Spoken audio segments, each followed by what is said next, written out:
Hi friends, రండి lunch చేద్దాం. మీరు చేశారా? ఏం కర్రీసు? రైసు, మజ్జిగ చారు, దొండకాయ ఫ్రై. రండి రండి రండి తిందాం రండి.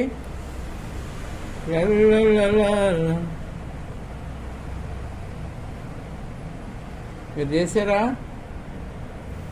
మీరు ఎవరెవరు ఏమేమి చేశారో కాస్త నాకు కూడా వివరంగా చెప్పండి.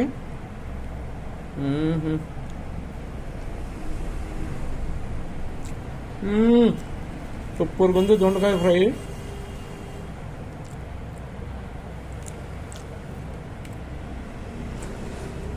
ఎక్సలెంట్. మీరు లంచ్ చేస్తుంటే మీదేంటి లంచ్ చెప్పండి దయచేసి.